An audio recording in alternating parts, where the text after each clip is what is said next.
Nobody leaves a lucrative job unless an even better opportunity emerges, and the opportunity for many senior Indian executives has emerged, who are now leaving the job at multinational companies to become a part of the great Indian success story.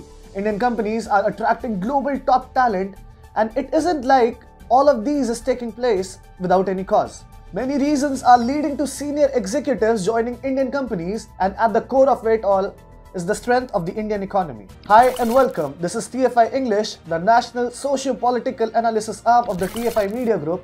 I'm your host Tribhuvan, and in this video, I will tell you why Indian CEOs are ditching MNCs for Desi companies. The Indian economy is outperforming expectations, having reeled under the devastating effect of two separate COVID-19 waves which hit the country.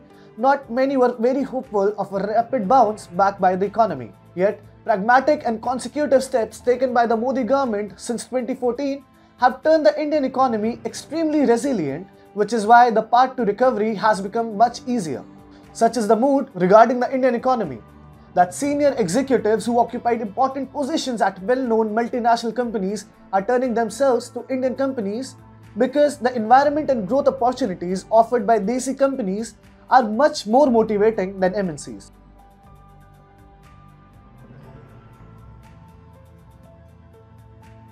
According to the Economic Times, an exodus of top talent from multinational corporations to domestic companies is witnessing dozens of high-caliber CEOs and CXOs, making the move since 2020. There are many reasons why such executives are moving to Indian companies, with most promising of which include extensive capital expenditure plans, rise in private equity and merger and acquisition deals, a booming stock market, newness of many of the expansion projects, and increased decision-making power. Indian firms have seen the addition of big names to their ranks, and these are all people who left their jobs at major MNCs. For example, Sudhir Sitapati, who was earlier with Hindustan Unilever, has joined Godrej Consumer Products Limited as Managing Director and CEO. Narendra Agarwal jumped from Unilever and Capgemini to become the global CIO of Dabur. Shali Raghavan shifted from L'Oreal and HUL to become the global Chief Marketing Officer of Nykaa. There are many more executives who have dumped multinational companies to work for well-established Indian firms.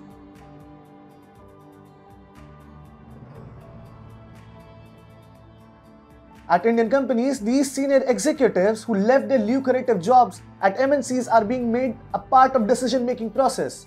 Indian companies also seem to be providing much better growth opportunities for such executives. With MNCs, India-based executives do not become a part of the decision-making process, as that is something that happens at the company's headquarters, which is not in India. However, in Desi firms, these executives become a part of the top echelons which runs the company. Furthermore, Indian companies are expanding around the world, so they are MNCs in their own right, and soon enough will be competing with the biggest brands around the world. At such a time, Indian executives want to be a part of their country's companies. They seek to contribute to India's business growth around the world. R. Suresh, founder of executive search firm Insist, said, leading Indian corporations have global expansion plan through M&A, strategic partnership and organic growth.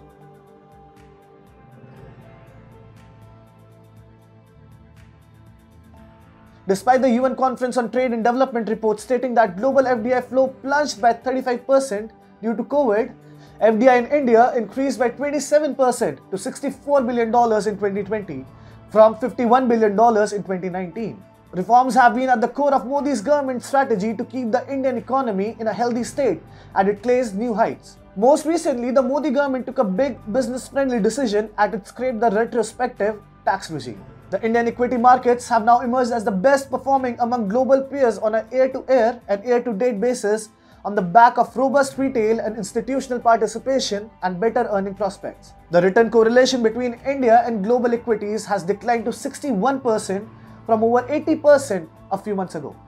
This means that the Indian market are increasingly growing independent of their foreign peers. Now, crest or trough in foreign market will have a lesser impact on Indian stocks. According to a report by Economic Times, the number of new companies incorporated under the company's law rose 26% to over 1.55 lakh in 2020 to 2021 as compared to the previous year.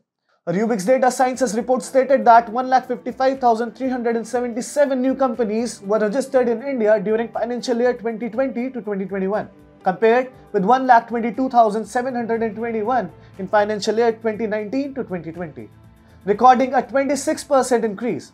It also noted how the momentum in new company registration has continued in financial year 2021 to 2022 despite the second wave of COVID-19.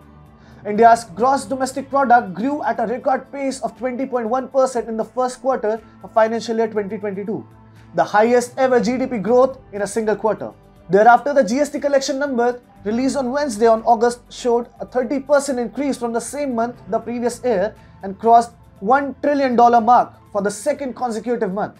Business activity in India, meanwhile, is booming. The India's economy's performance in the face of adversity is pushing senior executives from major MNCs to turn their eyes towards Indian companies in a bid that would help them secure their fortune, while also making them a part of India's campaign to go global with its businesses.